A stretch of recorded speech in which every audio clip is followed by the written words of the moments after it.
Hello there. Got It's it. Hi. it's fun to be able to do a podcast in a day. Usually Oh, I'm doing it at night because I'm in the oh, other part of the cool. world. Yes. Yeah, yeah. Hello, Where Melbourne. exactly are you? Hello, coming at you from Melbourne, Australia.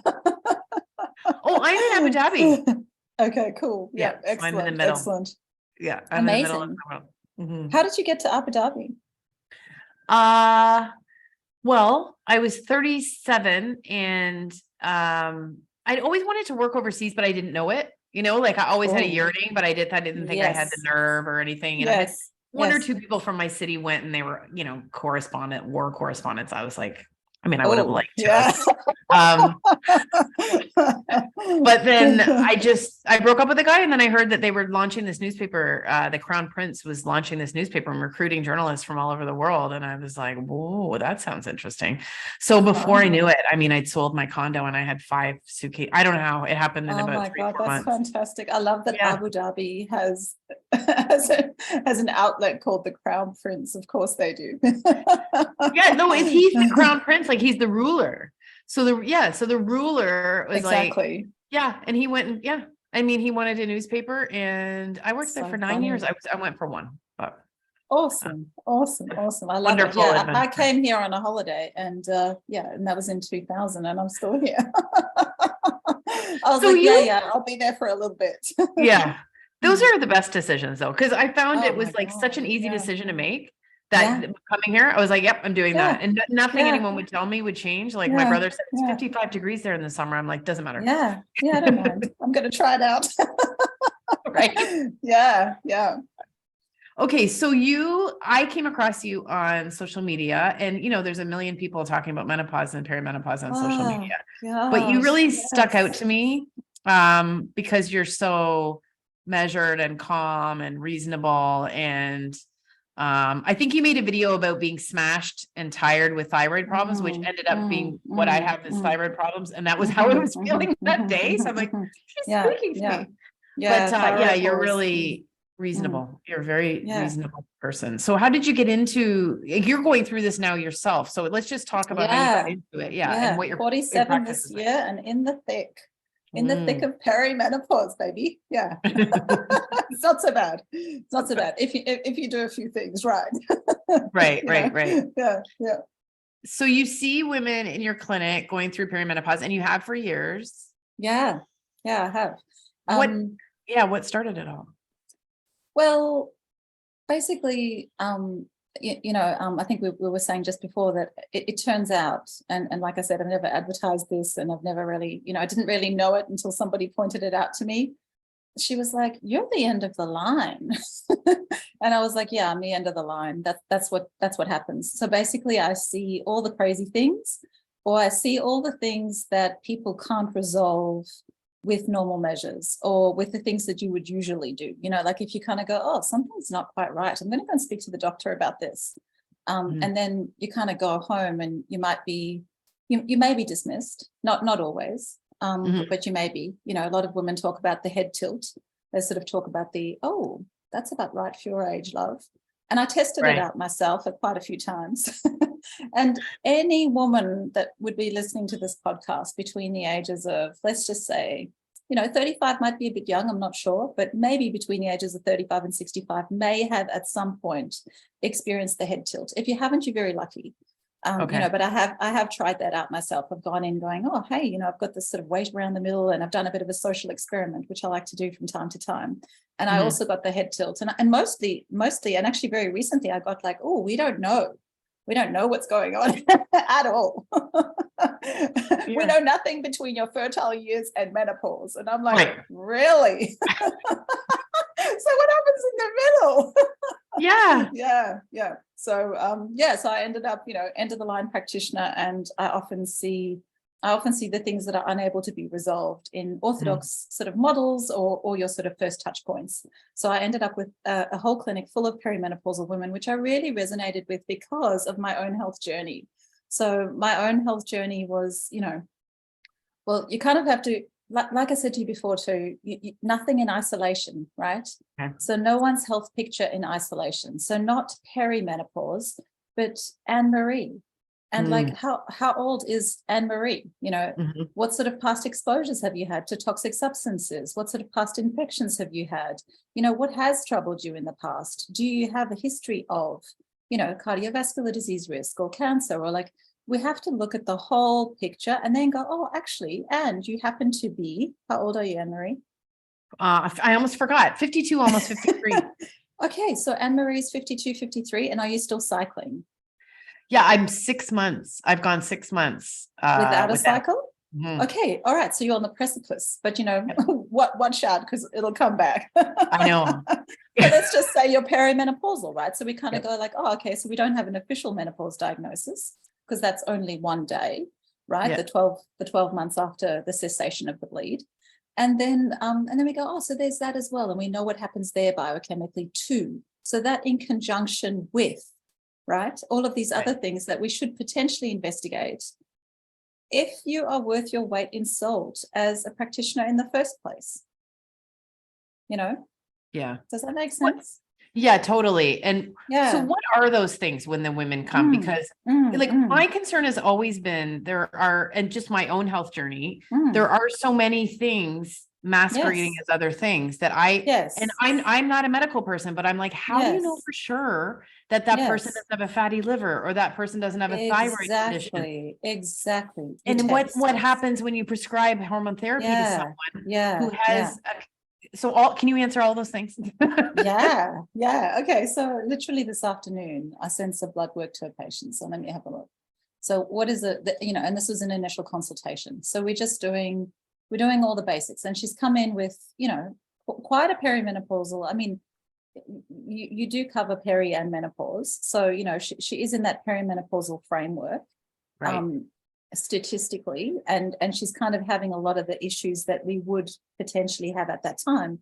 But like I said to you before, perimenopausal women really resonated with me because I had a background history of, trauma, severe stress, grew up in South Africa with high functioning alcoholic parents, father that had PTSD, beat us to a pulp. So, don't forget the fact that all of that sort of trauma also tends to come back at this time of our lives. And I'm not actually sure why, in terms of when I say it comes back, there's so many women on an active journey in my clinic between the ages of 45 and I'd say 70, who are revisiting certain things, usually traumatic things that happened to them earlier in their lives. They're going now to, they're out of that like householder sort of taking care of the children, and they can kind of really have that space for themselves again. And this does seem to be one of those things that comes up. It does. And I can't explain it. Maybe somebody else can, maybe there's a psychologist or a psychiatrist or an EFT practitioner that can tell us why this happens at this time. But, so that impacts too. So what I'm trying to get at is that there's a cortisol stress issue as well. Remembering, dealing with, resolving, all of that sort of stuff. So this woman came in, she actually also happens to have, childhood traumatic experiences, very abusive alcoholic father. Women at this time in their lives quite often are either doing something quite life-changing like you did, they'll travel to another part of the world, or they'll get the divorce. Often that narcissistic empath relationship tends to end because of the estrogen dip, and whether that's because estrogen roller coasters, or whether you have a true estrogen deficiency. She's really householder. She's really like accommodating. So when we're in that sort of early age of, somewhere in your 30s, when that's when you're kind of these days, or late 20s, you're having your kids and you're the householder accommodator, right? So you're making dinner, and the friends call and they're going to be 2 hours late for dinner, and you're like, that's totally fine, no problem. You're so accommodating. Suddenly you hit 40 and you're like, fuck that, it's over, we'll reschedule. I'm on the couch with nachos and Netflix.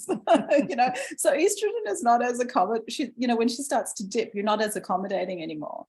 Yeah. So this woman's also like, hey, we've got a family, he's got his kids, I've got mine, they've left, they're not living with us anymore, it's my time. I've got this huge middle banding. She's marrying the guy, which is super cute. So this is husband number 3. Amazing. So yeah, absolutely. Super cute. But, so we've got to test all the things. So a full profile, we need to do liver function, you name it, glucose, C-reactive protein. She's got a cardiovascular disease risk in the family. So we're also going to do full cardiovascular disease risk profile. She actually thinks she may be celiac, but, honestly, there's no point in really testing as to whether you have the genetic variant for the celiac. I think just do an elimination diet. If you feel terrible when you're eating gluten, just don't do it. Do you want to really have a biopsy to know that you're celiac?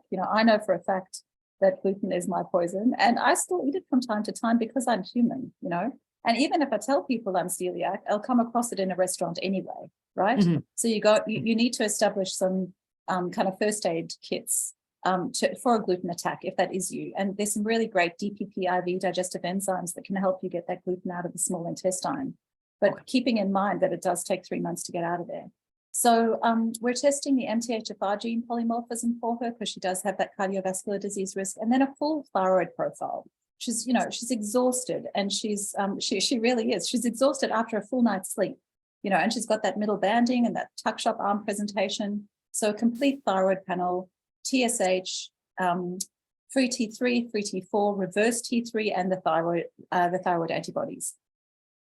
Okay. Both thyroid peroxidase and thyroglobulin. And then we're doing luteinizing hormone, follicle stimulating hormone, because she actually is still cycling. And it looks like it's a regular cycle. Serum zinc and copper. And then we're doing the Dutch test. I use the Dutch. Yeah. The urine test. Yeah. I use the dried urine testing, and I do their cortisol awakening response through the slide. Can I just go back? You said middle banding and something with arm. What did you mean by that? So tuck shop arm ladies. We used to call them the tuck shop arm ladies when I grew up in South Africa. So at school, that little shop where you'd go and buy things, that was called the tuck shop. And usually there were very rotund, gorgeous women in there that looked like you just want to give them a hug. And they have tuck shop arms. Yeah, you mean thickening around the middle and a bit of a yeah. Sure, her body's not reacting. We all have a little bit of that, but as far as I'm concerned, it needs to be in a sort of ratio where you still feel comfortable in your own skin. I have a lot of women that come in and they kind of go like, oh God, I'm so uncomfortable. Like, look at this. And they'll like grab the tire, and I'll be like, okay, so you're not comfortable in your own skin. Because I'm a recovering food addict, I really can't stand the whole, weigh in, and I hate numbers. I hate scales. I'm quite happy being a size 10 or 12 at 47. And I now have food in a healthy place. I don't use my food as medicine, in the way that I once did. Yeah. That's interesting. I'm the same way. And I always, one thing I do notice, I mean, I'm a curvy girl. So I've gained weight probably 2 or 3 times in my life, and I was a chubby kid, but I've lost it. So I've worked really hard, like it's been hard for me. And I think a lot of women haven't had to. And so they're really, really, I don't say this very often because I think it would make people angry, but I think I'm not saying they didn't worry about it. I'm not saying they didn't worry the whole time, or they thought they had a hot body. Body dysmorphia is real, right? It doesn't matter what you look like. I'm just saying that I think actually they were just slimmer people. Because I've seen these people from high school and stuff and complaining, and it's like I haven't had the same thing, and I'm just a case of one. I do feel like I feel like I should be way thinner for what I eat now. You know what I mean? Like I feel like my body's holding on to it. I don't know why I got into this whole thing with you, but I just feel like it's a thing. It's important because, I think the point that you're trying to make that I think is so important is there have been women in perimenopause that realize that there needs to be a lifestyle modification shift. Mm-hmm. But there are women that get to this point in time that have never had to make a lifestyle modification shift. Yep. Right? That's what you're saying, isn't it? Yes. Like I was just thinking, for weight, but also just everything. Like I was thinking the other night, if I was still drinking, like I used to drink, and having, I always like to have some cigarettes when I would have my cocktails on the weekend. If I was having nachos and, like I don't need any of that stuff. I would be ruined. And I think there's a lot of women still drinking wine and drinking. And I sound judgmental, but I'm not. It's just, I would be crushed. I would be. No.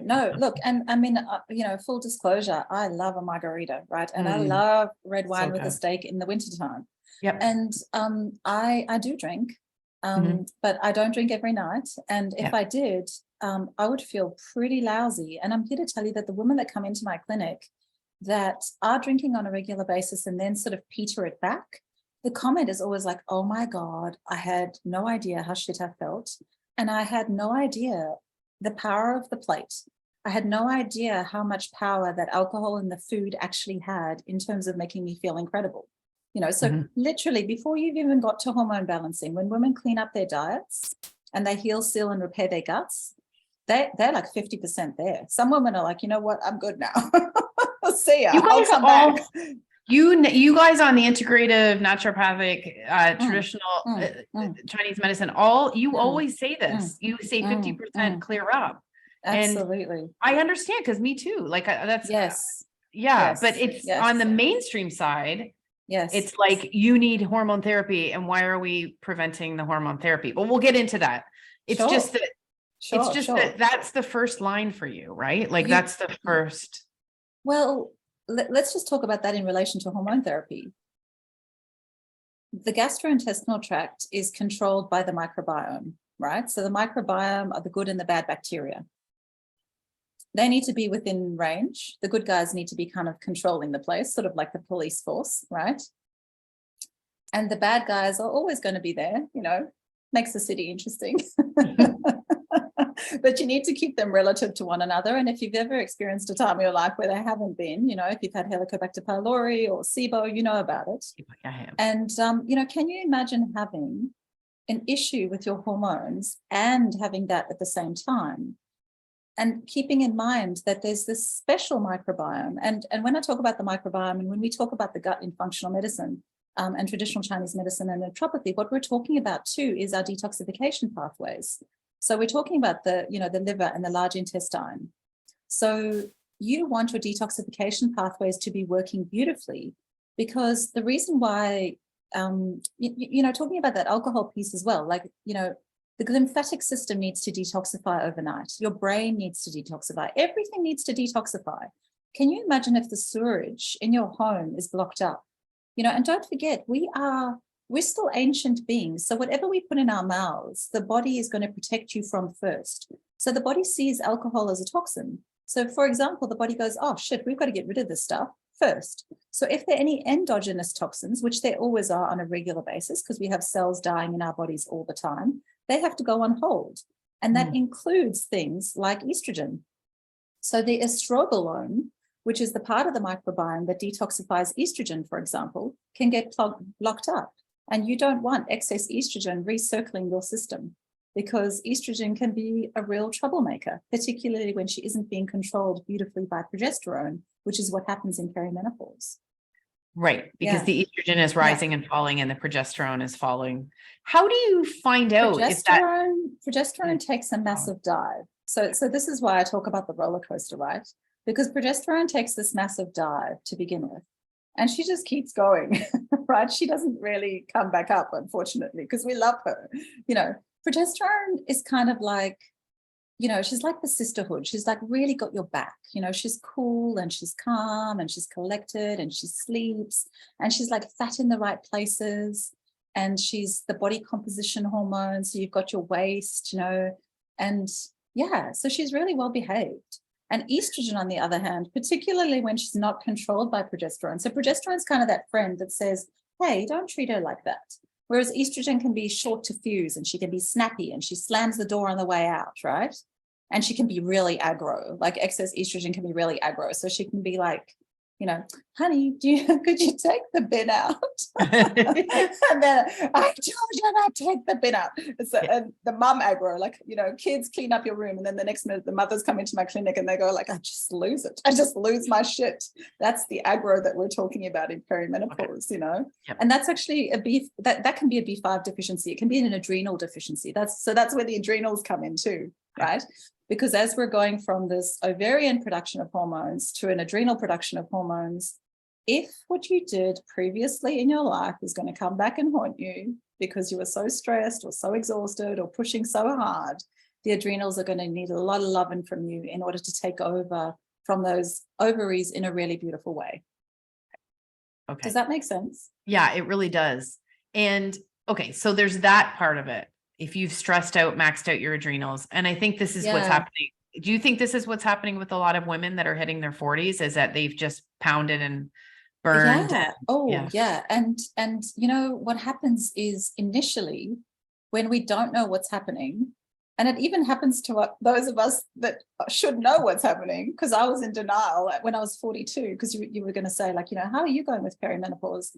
Great now, you know, at almost 47, but I was having a bit of a shit time at 42 because I had that like biochemical anxiety that a drop in progesterone brings. And also I was sort of going, what is going on with my weight? Like, you know, one minute I'm skinny and the next minute I feel like I'm not. So what women often do is, yes, we you know, maybe we've lived hard, or we've got the high exec job, or we're traveling loads, or we're partying loads, whatever it is. And then suddenly, you know, you enter into this phase where your body isn't responding in the way that it once did. So what do? What do we instantly do first? We go, oh shit, I've got to eat less and I've got to smash myself. So what we did in our 20s in order to look good, or do you remember in your 20s, like you could literally diet for a week and lose 5 kilograms, you know, like you could go to the gym twice and you're like, I'm svelte. Yeah. You go to bed early one night and then yeah, you're all like amazing restored. for 3 months. Yeah. Yeah.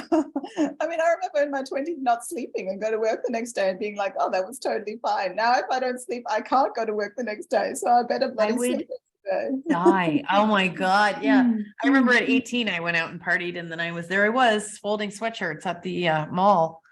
Hilarious. Hilarious. Yeah. Okay. So the adrenals, and then I like Mm. the estrobolome. I don't hear Mm. I don't hear Mm. very many people talking about this, and Mm. it concerns me. So Mm. how do you know? How Mm. do you know if you're You processing can, your estrogen there's, properly? yeah, there's a great, and this is one of the reasons I know lots of doctors that are really worth their weight in gold that don't use the Dutch test, and I do wonder why, because there's certain things you can't guess, right? So you can go, all right, this sounds like a progesterone deficiency, or this sounds like an estrogen deficiency, but you can't guess how you are detoxifying your estrogen. And there are 3 pathways. There's the good, the bad, and the ugly, right? There's the 2-hydroxy, 4-hydroxy, and 16-hydroxy pathways. So one of them is the good guy, the green pathway, the 2-hydroxy. The 4-hydroxy is potentially extremely dangerous. So the 4-hydroxy pathway is kind of your breast cancer pathway. Most of the women in my clinic that have ever had breast cancer or do have breast cancer detoxify their estrogen through the 4-hydroxy pathway. It's also the pathway that impacts fertility negatively, right? Because it's RNA and DNA damage, oxidative damage. And then there's the 16-hydroxy pathway. And if you're detoxing lots of your estrogen down that pathway, there is more of a chance that you will have a proliferation. So estrogen can proliferate, you know, fibrocystic breast tissue or polyps in the uterus, that sort of thing. So it's so important to see. Fibroid? Yeah, absolutely. Yeah. It's so important to see how the estrogen is detoxifying and down which pathway.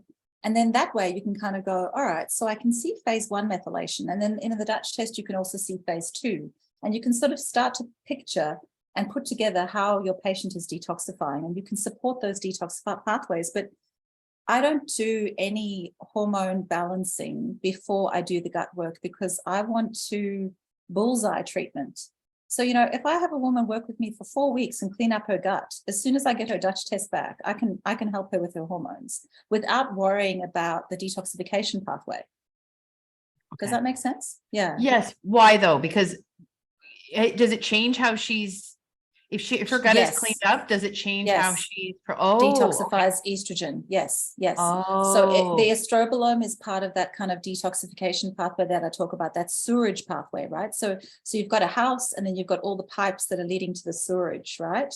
So you want to be able to detoxify appropriately, and estrogen really needs to be detoxified appropriately through the liver and the large intestine. So when the liver and the large intestine are prioritizing toxins, because those are the things that you put in your mouth first, because your liver and your large intestine are always trying to protect you from environmental toxins, because once upon a time you were, you know, hunter-gathering, and you might have eaten a poison berry. So they don't want you to die. So they're going to detoxify what you put in your mouth first. and they're going to make all of your endogenous toxins, including estrogen, wait.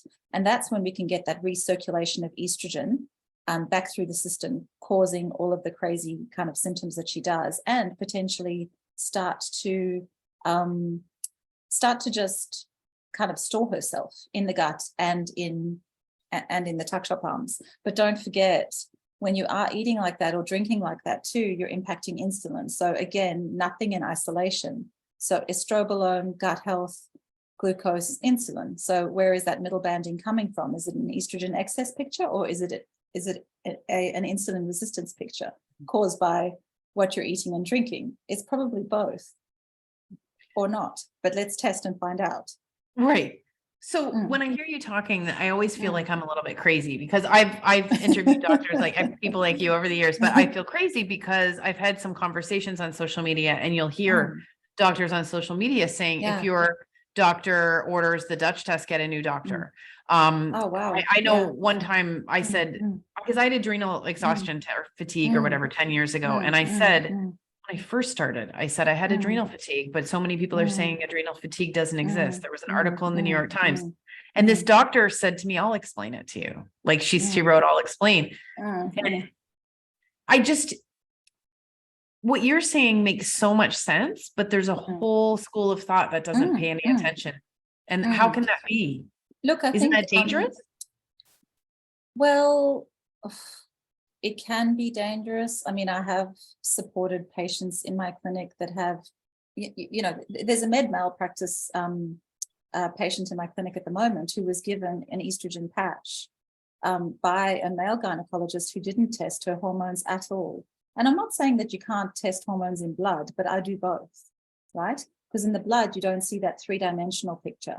You don't see how the hormones are detoxifying down those pathways, for example. But that's not the only sort of, piece of gold around that Dutch test. And I have no affiliation with them. I don't even know those guys. I mean, they actually know all the American practitioners. I hear them on podcasts talking and stuff. They don't even know who I am. But you just like it. Yeah, but I do both. So, and I certainly don't poo-poo either party. I just want as much information as I possibly can get my hands on in order to help the women in my clinic. And this is the difference between, there's this huge chasm between the researchers and the clinicians. Like, these women matter to me. They really matter to me. They have lives and partners and children and jobs, and they're struggling, and it's heartbreaking, and I've been there. I've struggled, with my health before, and I know what that feels like. So it's really important for me that I help them in the best way I possibly can. And believe me, with regards to what I do, I'm an outcomes-based clinic. I would not still be alive in a tiny little clinic in Melbourne if we weren't outcomes-based, Yeah. So we do get the results for our women. Can you talk about that chasm with the research? Because I know if I post a clip of you talking about testing of detoxification pathways or the Dutch test, I'm going to get a couple of biddies coming and telling me why this is outrageous. Why? Yeah, I've had that already. I'd like. Oh, that's interesting. But I think I'm really about conversation, and I please teach me something. Like, if they can teach me why it's not important to know why you're detoxifying your estrogen down the 2-hydroxy, 16-hydroxy, and the 4-hydroxy pathways, why that isn't dangerous. I'm interested to know about that. Because if I don't need to use the Dutch test, tell me about that too.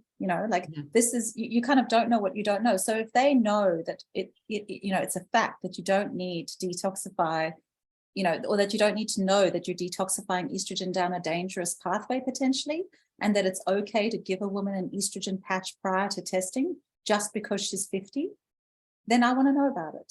I want to know about it. And I think, it would be really interesting just for a conversation piece, because you're in the thick of this, and so am I, but it would be important to see what the guys at the Dutch think too, Yeah.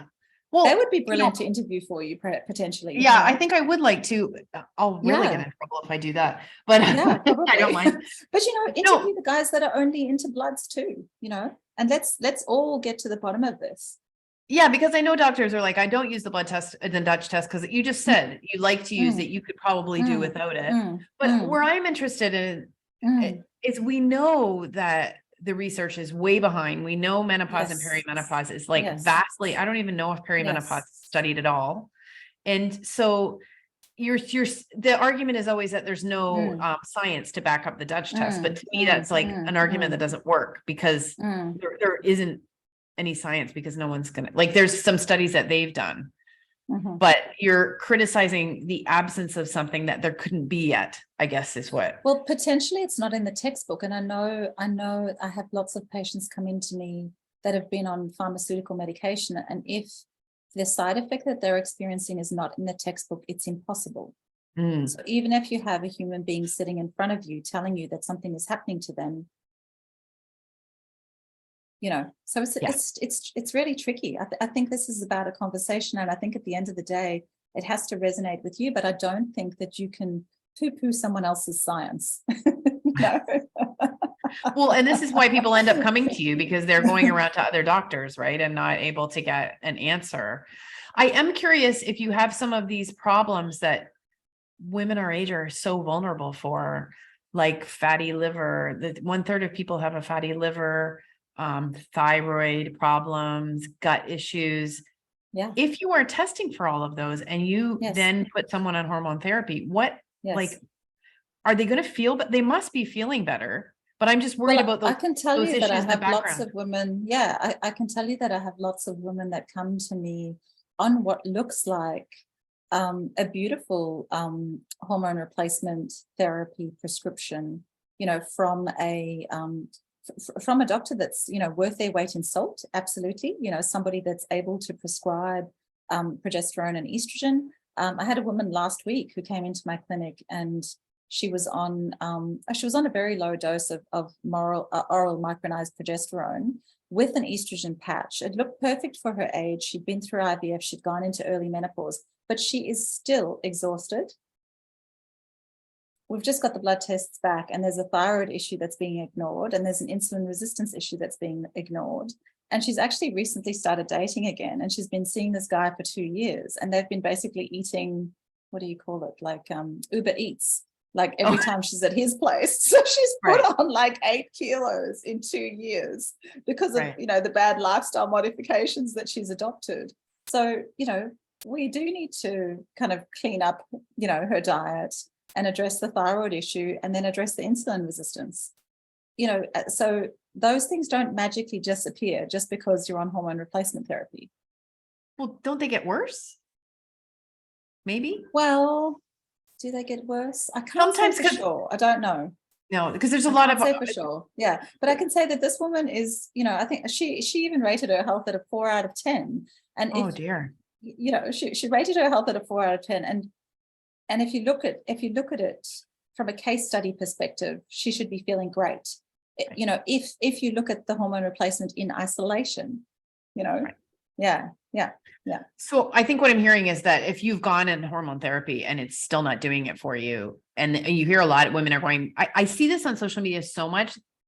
They've spent so long like tweaking their doses and going. And I mean, there's a woman on Twitter. It's just like the whole time I've been doing this, I feel like she's been fiddling with her, and it just seems like exhausting. I feel like at that point, you need to look deeper. If it's Well, do you know what? I think there's a really kind of practical approach to this. Like I see, you have to re-stump the house first. Okay. You have to see your house as a derelict house to begin with. If you've been ignoring your health, or you've been partying too hard, or, eating Uber Eats every night, you need to rein that in. That's a beautiful lifestyle modification, find a gorgeous Paleolithic diet that suits you. Or, I'm not that keen on keto full-time for women. I love women accessing ketones through the back door of intermittent fasting, but I see women, in my clinic all the time that come in. I think if you are, I know Dr. Sarah Gottfried, right? I really adore her, and I've seen her speak in Melbourne lots of times, and I think she's gorgeous. And she is, she's a huge advocate for a ketogenic diet for women in the space. But I also think that she has the time And I also think that she has the gadgets and all of the things, and she's happy to measure and all of that sort of stuff. I'm not saying that that sort of ketogenic diet is bad. I'm saying the generalized kind of bad keto is bad.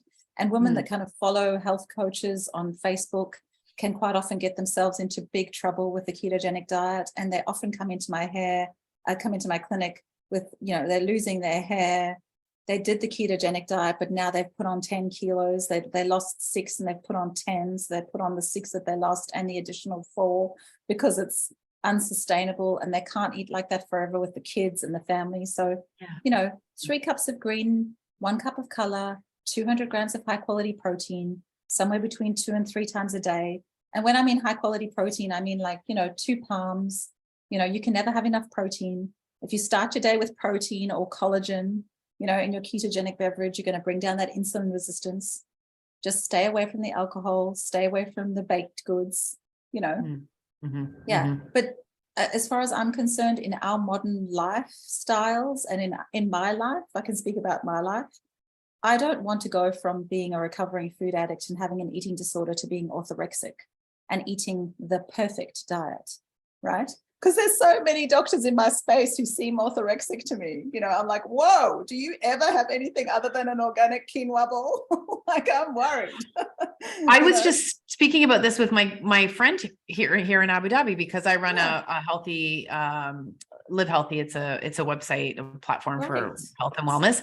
And we know so many people that, what did I say? I said, it's like they're outsourcing, like, it's like they're unhappy, but the focus is on this physical perfection and trying to find this perfect physical status.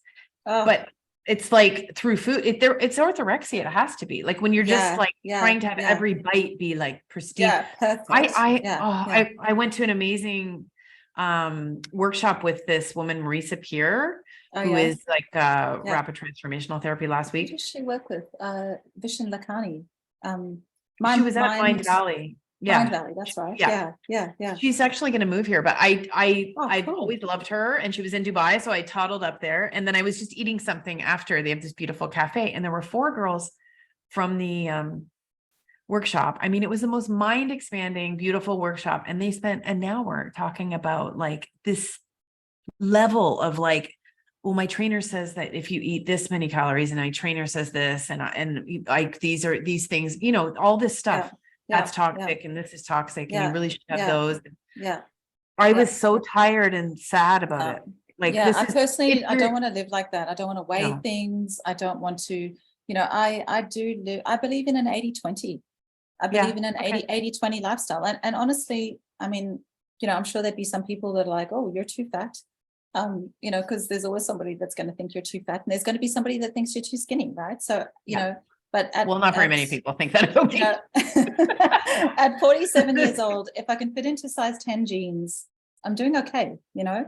And you know, 3 cups of green, 1 cup of color, 200 grams of high quality protein. And I can tell you that when women are focusing on that, all of the women in my clinic, they don't have to get, you don't have to get obsessed, you know, because then there's this obsession that comes with that and that perfection. And where does life come in? You know, and we most of the time, I also teach the women in my clinic to forgive fast, because we're so programmed into, oh, that's bad for me. That's a bad food. I'm like, no, that's a sometimes food. That's a sometimes food. It's not a bad food. You know, why do we go like, oh, that's good and that's bad? You know, potatoes, God forbid you eat potatoes. Like, unbelievable, you know, like, poor potatoes. Potatoes are fine. You know, just don't eat potatoes for breakfast, lunch, and dinner without anything else. Oh, this happens a lot in the space. Like, I heard of someone saying, you know, don't eat flaxseed. A woman was eating like multiple tablespoons of flaxseed every day.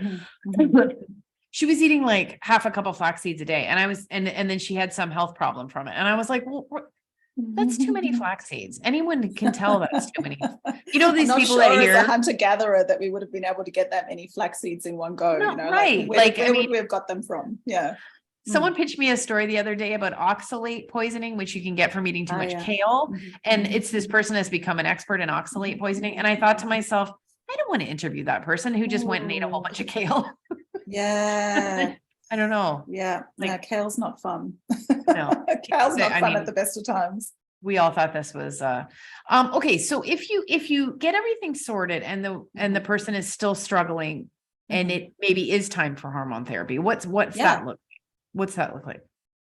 Well, there's so many things that you can do from a botanical perspective, right? So food first and lifestyle changes first. Like what, is the toxicity coming from what you're putting in your mouth? Or is the toxicity coming from what you're putting in your ears or in your eyes? Are you in a toxic relationship? Do you hate what you do? Like it's the same as the movement piece. Like, some women wake up, they sacrifice sleep, which is really, really dangerous in perimenopause, because we need that lymphatic system in the brain to clean out the brain. And, Dr. Dale Bredesen and Dr. Lisa Mosconi talk about how important it is to be cleaning the brain, to prevent this type 3 diabetes, the Alzheimer's and dementia piece. Apparently it's preventable, which is awesome. I mean, they're the researchers, but that sounds friggin' amazing. I want to continue to remember my son's name for the rest of my time. I would absolutely hate. And I mean, I'm a late bloomer. I only found the love of my life at 45. So, I want to be around for that. Like I want to come back to your love of your life. I'm very, very curious about that. Yeah, Dr. Dale Breathenen's book is called The End of Alzheimer's. I mean, he has a protocol. It's got, and what I think is interesting is he's got I think there's I don't know, a whole bunch of things that you can do. And estrogen is one part of it. But to look around now, you kind of need to be on hormone therapy or your brain's falling out of your head. That's how I feel. Well, also maybe at the right time, and that's the other thing. Like, I just think, well, if you have an estrogen excess picture and the estrogen excess is driving some issues, you first have to sort that out. Until then, you keep potentially that low dose estrogen patch going in. Of course, but body identical, right? Yeah. Because everybody's come on board with that, which is awesome, So yeah, and that sounds amazing. But maybe it is once we are truly in menopause and we just need that, that body identical estrogen still just tapping in there for that brain. That sounds great, but don't just whack estrogen patches on women. I see more women with an estrogen excess issue and a progesterone deficiency issue in perimenopause. And that's where Dr. Geraldine Pryor's information is just gold. She is a phenomenal woman, Yeah, she deserves a Nobel Prize. Oh, have you? Oh, yeah, she's just incredible. She's incredible. I've gotten to speak with her twice. Incredible. Yeah. But I'm on body identical progesterone, and I've used it every single day of my life since I was 42. And I use a cream, which is also, people in the industry go, oh, you need the pill, you need a micronized progesterone pill. Yes, potentially to protect the endometrium, but I'm not concerned about my uterus at this point in time. I'm concerned about sleeping and anxiety, Okay. And that's working for you. Beautifully. Yeah. What is the animosity towards progesterone? Because anytime I mention Dr. Jerry Lynn Pryor, anytime I mention progesterone, I mean, from where I'm sitting, the integrative functional world is very much on board with progesterone, and everyone else is like, to grossly generalize, estrogen, and progesterone is just like, if you have to do it to protect the uterine lining. Some doctors don't even really seem to understand the difference or care between progesterone and progestin. Wow. I've interviewed. Oh, progestin is basically an androgen. So that's basically like talking about testosterone as opposed to progesterone. So, so there's a big difference there. And, I wonder whether it's because the orthodox medical community studies about menopause and progesterone, estrogen becomes potentially more important there for the brain, the heart, the cardiovascular, the brain, and the bone health at that point. So 50 beyond. But within this perimenopausal space, I would actually say, and I won't fence it for you, I will say progesterone is more important. And that's what I see in the clinic. And that's what I see when I'm testing. This is what Dr. Pryor has said, and she's shown. And it's just interesting, the reaction that it gets. I don't think perimenopause has been studied enough to definitively say what. Just the other day, someone said to me when I posted out progesterone, some coaches, they said, what did they say? Progesterone only works when the serum estradiol level is low. No. Yeah, I was like,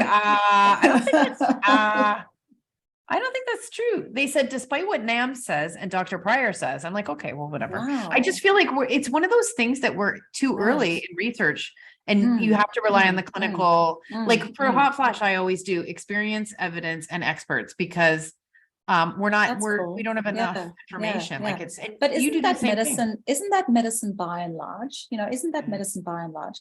And I wonder. I do know that there is some corruption in medicine. I think we all know that. And I'm not saying that there's corruption in medicine in this space, but there may be. I don't know. Maybe we're still yet to see. But the statin piece, for example. Like statin medication. I mean, that's been proven not to work. And so we know that there is some interest. There's big pharma. There are all of these different things, but I don't think that there's an issue with, hey, these are your symptoms. Let's match the symptoms to the hormone. We know which hormones. When progesterone is low, we know which symptoms to look for. When estrogen is low, we know which symptoms to look for. When estrogen is in excess, we know which symptoms to look for. When testosterone is low, when cortisol is low, or when cortisol is, for example, when you've been so exhausted for so long, talking about these perimenopausal women smashing themselves, quite often it's about how cortisol metabolizes. So this is something else that the Dutch test shows us that is so beautiful. Like cortisol can metabolize to cortisone. And for those women, they're so smashed because that's the adrenal, thyroid, hypothalamus, pituitary, gonadal axis being stimulated, right? They are so exhausted that they have like a rollover play dead response. They don't even have a fight or flight response anymore, right? So I think have a look at the symptoms, test, and then try.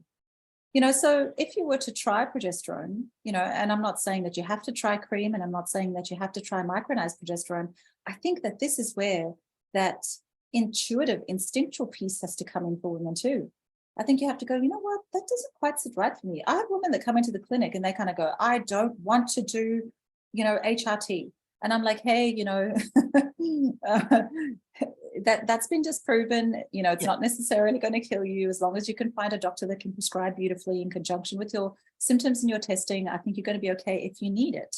And I mean, I'm not opposed to taking an estrogen patch when I need it, but I don't need it right now. My estrogen is still busy flailing. Yeah, flailing. Yeah. I love it. She's flailing. Yeah. So there's this the debate about testosterone. They're sort of ripping. People are ripping each other apart over it, and I can't really. I guess it started in the UK because there was some newspaper articles saying testosterone won't save your marriage if you have no libido. And then the Davina McCall effect, that celebrity in the UK who was raving about testosterone, and now there isn't enough testosterone, and then people questioning, and is it safe? What do you see from where you are? Oh, well, testosterone, most of the time, my experience with testosterone in the clinic has been where it's gone badly. So again, I said before, I was sort of the end of the line practitioner. So I'll have women coming in going, my hair is falling out. And I'll be like, okay, what's going on? Think about all the reasons why your hair could possibly be falling out.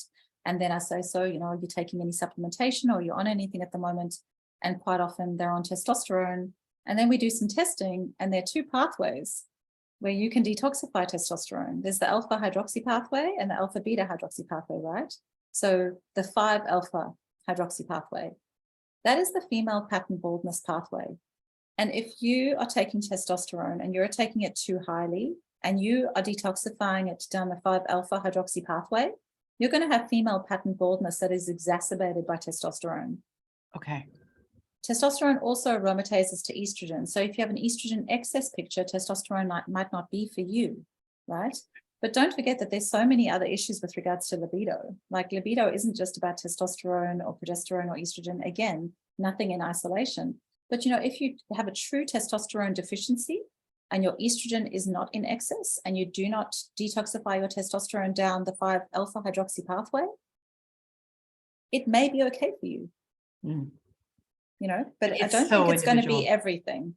Yeah. And, you know, maca has got some incredible clinical trials around raising testosterone, and so has tribulus, and so has zinc. Ah, okay. You know, yeah. It's just sometimes you hear people talk about testosterone and dismissing, you know, they'll say some of the side effects. I've heard this on a couple of podcasts lately, and it's like, no, those are really high doses where you get those. Yeah. And you're saying, no, it's not about the high. Well, it might be the high dose, but it also is how you metabolize it. Yeah. There's a lot of people talking about really general terms, and there's a lot of people who don't have a lot of knowledge who are prescribing, it seems like. Okay. So I think if somebody is going to give you hormones and they don't test anything, I think that's a concern. You know, I think if a woman needs something and she needs help, we need to know why she needs it, how much of it she needs, in conjunction with everything else. You know, so I think it's important to balance all the hormones. Again, nothing in isolation. You know, there's progesterone, there's estrogen, there's testosterone, you know, there's cortisol, there's melatonin. You know, you have to have a look at them all together. You know, we don't just have, and you know, this one super highway of testosterone. Like, I mean, what happens if you just take so much testosterone that your estrogen gets out of balance? Like, it needs to be this beautiful symphony. This is the time to get to the bottom of what's really going on, and not just sort of assume that it's one thing. That's what it seems like. Yeah, absolutely. What about DHEA? You don't have DHEA in Australia, do you? Or do you? No, and that's the other point that I wanted to come back to. I think in the States you can purchase progesterone over the counter. I think that might be an issue for certain people. And you can purchase testosterone over the counter in the States too, can't you? Like a liquid gel. And you can purchase DHEA over the counter in the States. You can purchase DHEA at Whole Foods. Yeah. Wow. Okay, cool. Look, DHEA, you also need to have a look at the, I just keep saying. Well, don't quote me on Whole Foods. I saw it in a place in Nashville. It wasn't Whole Foods, but it was a place like that. Yeah. I feel like a stuck record in terms of these, you know, metabolic pathways and detoxification pathways. That isn't, you know, the only point that I can make here. But I would say I would potentially be more comfortable looking at how all of the hormones work together with somebody maybe taking DHEA, you know, if that was necessary. But again, you know, if you've got high testosterone and, you know, because DHEA filters down, so you have to have a look at how all of the hormones filter down. So DHEA is at the top. You know, I would say it's really important to have good cholesterol levels in order to have good hormone levels. Like, make sure you're eating enough eggs if you can tolerate eggs. Right. You know, because everything is made from cholesterol. Yeah, we're not getting enough choline. Yeah, exactly. Metcholine is beautiful for the brain, particularly for that, you know, perimenopausal brain.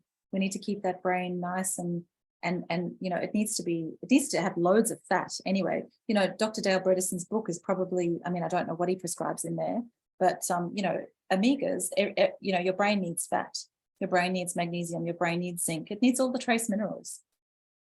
Yeah, well, a lot of the people who are treating people with Alzheimer's and dementia with his protocol and similar protocols, they've got loads of MCT oil and coconut oil. Oh, great. Yeah. So that kind of makes sense, right? Yeah. So why not eat it now? Yeah. Well, an exogenous ketone is definitely what we need for that alternative fuel source in perimenopause. So MCT oil is brilliant for that, because not only is it antibacterial, antiviral, antifungal, and antiparasitic, you know, so it's excellent for the gastrointestinal tract. It's also a brilliant sexual lubricant. You can eat it, you know, and you can slather it on, and then you can have a sip, and it's an exogenous ketone.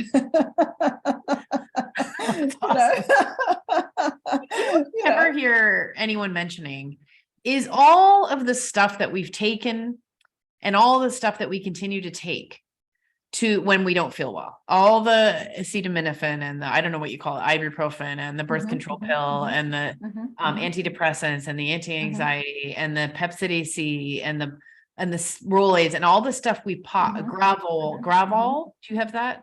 It's an anticholinergic. My mom used to give it to me so I could sleep. Oh, wow. Yeah. We've taken these things for years. Like, do you see this coming home to roost kind of now as well? There are lots of women with a hydrochloric acid deficiency. So, they kind of, they just go like, oh, I just can't digest, and I'm so bloated, and I just feel like all my food just sits in my gut, and hydrochloric acid just fixes that up like that, and they've got no more reflux, and they've got no more constipation because the peristalsis is moving beautifully through the gastrointestinal tract. So yes, and I think I think due to the fact that there's higher levels of inflammation, I have seen women addicted to painkillers instead of dealing with the inflammatory responses in the first place. Oh, I know. I wanted to ask you about if you're on hormone therapy and drinking, is there any concern? Like, I wonder if sometimes women get feeling good and they go on hormone therapy and then they start drinking again. Is there a risk there, or a heightened risk, do you think? I don't know, just like alcohol combined with hormone therapy. I never hear anyone. I know, like, who I've interviewed before said, I just don't like the idea of people on hormone therapy drinking alcohol, but there'd be a camp that would answer something like this. They'd be like, well, that camp that believes it's a deficiency, so they're just replacing something that's gone missing. They would say, look, I'm so happy to replace my progesterone that's gone missing. Let me just say that, right? And I certainly don't believe that we're in this crazy deficiency state, and I don't believe that any of these things are a disease state. We've been doing this for millions of years. I do believe that the women in the modern world now have a very different lifestyle to our grandmothers and their grandmothers and our ancestors. I know we're not hunter-gathering, and that certainly suited us. We were able to become more fat adapted and transition through menopause, and we can see through the Hadza tribe that they don't even talk about transitions. So it's good to follow people like the Hadza, but also Jeanne Lidloff, who's she's an incredible anthropologist. She studied in another one of the migrating tribes, and none of those women even talk about it. So they don't even talk about this transition. In terms of hormone replacement therapy and alcohol, let's just talk about alcohol before we even get to hormone replacement. And let's just talk about the fact that when we were hunter-gatherers, and this is the same body that we're in now, if you took a toxin and you put it into your mouth, your body will detoxify that toxin first through the liver, because it could potentially be a poison and kill you. The body recognizes alcohol in that way. So the body will prioritize detoxifying alcohol first, or the poisons first, through the liver. So there's going to be a lack of the detoxification pathway that needs to potentially detoxify the excess estrogen or the excess hormone replacement therapy through the liver. So, I don't think it's a good idea to be flooding your brain with alcohol in peri and menopause anyway, because of the fact that we really need to be supporting the lymphatic system and having that clean out overnight every night, because we know how important it is to keep cortisol low, and the alcohol tends to create a bit of flushing. So if your hormone replacement therapy was working and you started drinking alcohol again, one of the reasons why it may not be working anymore is because you've increased your cortisol levels and you've increased the heat in your body, and you've started to flush again. So by removing the alcohol as opposed to increasing your dose of hormone replacement therapy, that might be a better way to go, like just as a hypothetical. Now you're going through this, you're 47. Are you feeling spiritually shifts, any sort of change? Perimenopause and menopause hero's journey? Yes. Like, I think I feel like you have the dark night of the soul. Do you know the hero's journey? Yeah, definitely. Like, what's happened for you? Yeah, like, what's definitely happening? Well, I think I had to find my voice. I most definitely had to find my voice. Growing up in a place like South Africa, the patriarchy is real, and the patriarchy was definitely real in the 80s when I grew up, and we were told, that we were pretty little good girls. And, when you're a pretty little good girl, you keep your mouth shut and you do as you were told. Kids were often seen and not heard. There was never like, what are we going to do with the kids today?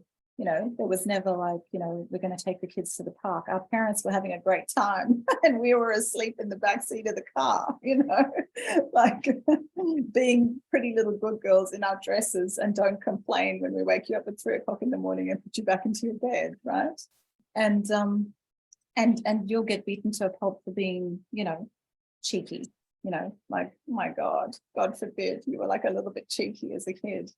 And so, narcissistic tendencies and family of origin sort of taught me that I knew how to behave in those relationships. I knew how to be. So I was very accommodating of narcissistic assholes, unfortunately. So I had to learn those lessons the hard way. And I definitely think that in your 40s, you start to find your voice. And with that estrogen, like I said, estrogen is very accommodating, so when she starts to roller coaster and you have those little estrogen drops, you're not as accommodating and you're not as householder, like I notice now I don't vacuum the house as much and it doesn't need to be as clean anymore. And I do have a voice and I'm happy to stand up for what I think is right. And I also, I love the fact that, I love the fact that we don't take the shit anymore, and I love the fact that I think if you really embrace it, like I'll tell you who I love Emma Thompson. I think she's just great. I saw that movie that she recently did with that older woman sort of. And, that gigolo. Oh my God. And there was this post that she had on Instagram. I shared it on my stories a couple of weeks ago, but I just should have kept it. And she was like, why am I going to spend my time and my money and my intelligence on worrying about my body, right? So yes, I am in the throes of perimenopause, and yes, I'm 47, and things are changing. Things are definitely changing, and it is confronting. But I am really going with I'm functional and 47, and I know how to supplement in a way that. I broke my arm in one of the first lockdowns and had emergency surgery. It was such a bad break. And, I can feel when the weather's changing now because I have screws and pins in there. And I have lots of injuries. When I was 21, skiing injury, dislocated my back, cracked my coccyx. I have a dodgy knee. When I was a little girl, I was in a car accident. Also back in the, in the 80s, they didn't put children in safety, safety belts. And I went through the windscreen of a car. I have a massive scar on my head and broke my leg, broke my collarbone, broke my arm. So I have all the scar tissue in my body, and, yoga absolutely, is just so painful for me. But I'm so grateful that my body is functional. I'm not in a wheelchair, Anne-Marie, and I know people that are, and I'm just so grateful. I'm so grateful that my body is functional, and I'm so grateful that I get to age. Because I want to continue to live with the love of my life for as long as I possibly can. And if that means wrinkles, then what my mother-in-law to be, his mum, she's 74. She's an East German woman, and she is just beautiful. Like she's got a face full of wrinkles, and I look at her and I just go, you are so stunning. And I just think that we need to embrace this gift of being able to age and embrace this gift of functionality. And yes, let's make this process as graceful as we possibly can. Absolutely. I mean, don't take my supplements away from me, please. I don't want to live a day without them because God, they make it more graceful. I take stuff to boost my brain, and I take stuff to ease everything, and, high dose turmeric, and, pro-resolving mediators, and, absolutely. Give me all that stuff. Make it easier for me, and I have the resolving mediators. Pro-resolving mediators, SPMs, So an SPM is a pro-resolving mediator. So it's basically like a fish oil on steroids, but it basically goes into your system and takes an inflamed cell and turns it into an anti-inflammatory molecule. They're brilliant. So we need to decrease this inflammation because yes, there's never been a time in our lives where we have been more inflamed with less energy. So we've got that progesterone dip and we've got that energy crisis, and we do need to eat differently and move differently and do all of the right things for this phase in order to make it more graceful, for sure. We will get through it. It's not forever. Like no other phase that we've been in. I have to tell myself. That's exactly right. Mine is epic. I mean, it's been going on since 40. I'm 52, almost 53. It's been going on since 42 for sure. And same as you, I didn't know Yeah. a long time. And I should Yes. know better Yes. as well because I'm a journalist who writes about health. So just Yes. tell me about your love of your life. I want to hear I want to hear a little bit about it. Yes. Yeah. Well, we did the 40. typical thing that you do. We actually met in lockdown, believe it or not. It's a good lockdown story. Yeah. Because my Weird. mother had told me, this string of narcissistic boyfriends or, just bad relationships after my son's father cheated on me when he was quite young. And that relationship ended. And then I was pretty much on my own, kind of dating for 13 years. And unfortunately was still sort of working through the family of origin picture, trying to please the narcissist and being the empath. And then I was so fed up. One of my girlfriends talks about my man-hating phase, which is just hilarious. It was so funny. Oh my God. Yeah. The man-hating phase was so funny. And everyone's husband was cheating. Her husband was in Vietnam, and I was like, yeah, for sure. He's definitely, but I love, I have a gorgeous 16-year-old son, and yeah, I have now met the love of my life. And he grew up in East Germany behind the wall. So he's got such an interesting story. And we met in lockdown through online dating. My mother basically said to me, you are going to die alone with cats. You love your work. You love your son. You love your house. You're an introvert. You're definitely going to die alone with cats. And although I have 2 miniature schnauzers, don't know how that was possible. But so I went online, and he was just amazing. Like, it was in the beginning of lockdown, and none of us knew whether we were going to lose our businesses or what the hell was going to happen. And I was so fed up, and he'd written me the most amazing kind of letters, and I was thinking, oh, don't get yourself catfished, So I was responding by going, yeah, great day, thanks very much, bye. And that was it. And then one day he sort of put his foot down, and that was really good. He was like, hey, am I kind of wasting my time here, or do you actually want to meet? And I was like, oh, okay. Oh, he's serious. We better meet. And I said to him, okay, but I'm very busy, and we'll have to, I walk the dogs on the beach at 5 o'clock in the morning. So would you like to join me? And it was an Arctic blob. And I don't know if you know what Kmart is, but it might as well be like Walmart, I think. It's like Yeah, I do. Yeah. Super cheap store. Yeah. I had my beautiful Walmart puffer jacket on. My dog walking puffer jacket. No makeup. Wow. I thought, if he likes me like this is only going to, get better.